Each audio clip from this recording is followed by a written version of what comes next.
Olá, gente! E aí, já começaram a aprender mandarim?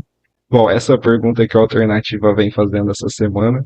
E esse vídeo é um vídeo de um estilo novo aqui no canal, que é tentar explicar um pouco melhor, é tentar trazer mais argumentos, mais elementos nas nossas discussões do dia a dia, sim. Então já é algo novo, a gente vem tentando melhorar. Deixa o like, já se inscreve, já assina o sininho, que esse ano vem muita coisa nova, muita coisa bem legal aí. Bom, hoje a gente vai discutir um pouco como que a China se tornou a China que a gente conhece hoje, como que se deu essa polarização entre China e Estados Unidos. É algo bem atual, é algo que tá nos jornais, está correndo dia a dia nosso. E principalmente vou tentar trazer uma vertente mais como que isso afeta o nosso dia a dia, como que isso afeta a América Latina como um todo, né? Bom, então, antes de tudo, vamos entender um pouquinho como que essa China se tornou o que ela era, que ela é hoje, né? Bom, ali nesse mapa é o seguinte: os países em azul significa os países que têm, né, como seu principal parceiro econômico os Estados Unidos. E os países em vermelho mostram os países que têm seu principal parceiro econômico, ou a China. E a parte de cima é o ano de 2000, a parte de baixo é o ano de 2020, né? Então, assim, dá para ver que lá em 2000 a China já era uma potência regional, ou seja, era limitada mais na Ásia, pegava alguns países da África e bem pouquinho aqui na América Latina. Quase que não dava para influenciar nada. Mal entrava na Europa, nem mesmo a Rússia, e isso é um ponto importante, nem mesmo a Rússia tinha como a China seu principal parceiro econômico, mas isso tudo foi mudando e mudando muito. Hoje, a grande maioria dos países tem a China como seu principal parceiro econômico, mediante os Estados Unidos, né? Então, isso tudo foi sendo construído ao longo de 20 anos, mas isso tudo foi construído a partir de um planejamento, não foi que as coisas simplesmente aconteceram. A China soube muito bem utilizar as pessoas que tinham, né, o seu corpo de trabalhadores, que lá na China tem muita gente, né, como a gente bem sabe, foi o país com maior quantidade de pessoas, até agora há pouco. A Índia ultrapassou a China faz pouco tempo, então ela soube muito bem utilizar essa população em bem da economia e bem da exportação em si, né? Mas o que eu quero destacar é essa relação entre China e Estados Unidos.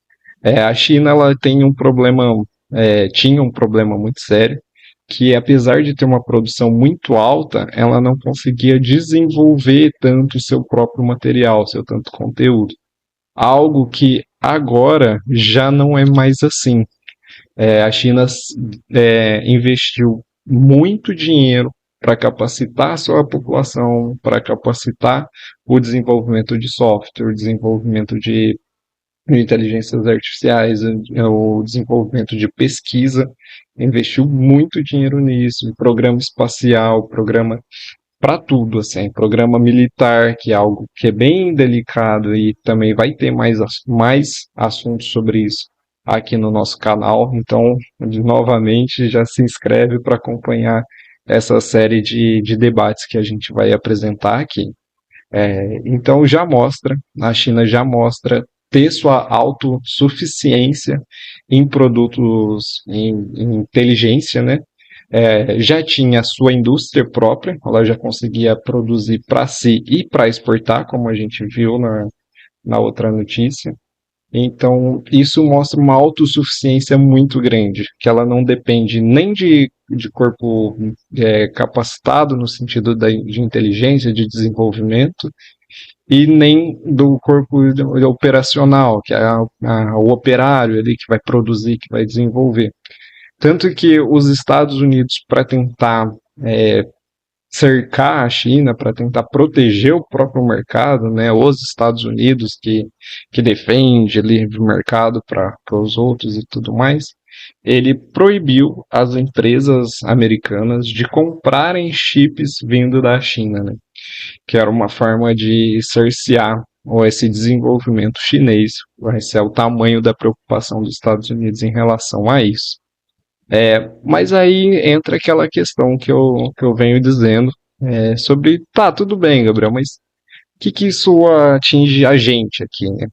Acho que a relação economia, política e cultura, elas estão muito interligadas. Uma demonstração muito forte disso é que esse ano o filme que ganhou o Oscar, ele mostra uma trajetória de uma família chinesa.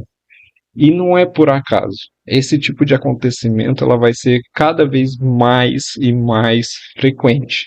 Porque quando um país começa a dominar a economia, ele leva seus valores, a sua cultura, ele leva tudo junto para esses outros países, não só o mercado financeiro.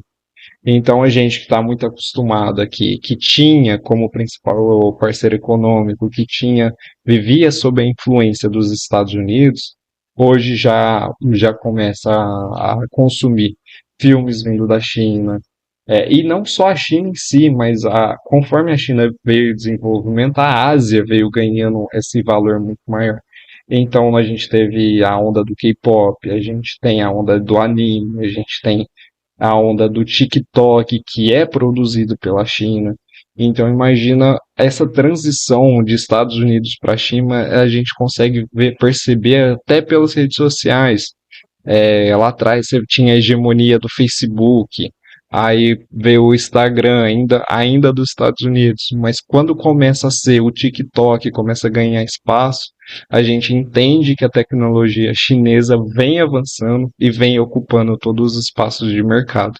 Então, num conceito mais geral, assim, é importante a gente perceber e entender que as influências da Ásia, mas principalmente da China, vai começar a ocupar o nosso dia a dia.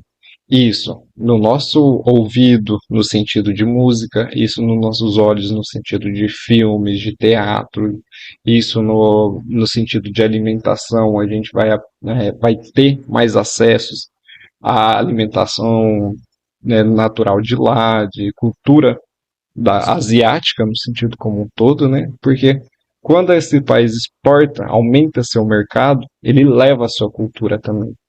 E é com isso que os Estados Unidos vem sendo ameaçado, e é com isso que os Estados Unidos tomou várias atitudes consideradas contraditórias. Uma delas eu já disse aqui, que é de tentar proibir a compra de chips dos Estados Unidos, mas tem muito mais aí por trás. Se você gostou, se você acha interessante esse tipo de conteúdo, quer saber mais do que essas relações interferem no seu dia a dia, interferem na nossa rotina aqui na América Latina, então deixa nos comentários, fala que gostou do quadro, que acha interessante a gente continuar aqui, que é uma forma de incentivar a gente a dedicar um tempo para dar uma estudada, para preparar as notícias, para dedicar à gravação. Então é isso, gente. Muito obrigado. Espero o seu comentário e até a próxima. Valeu!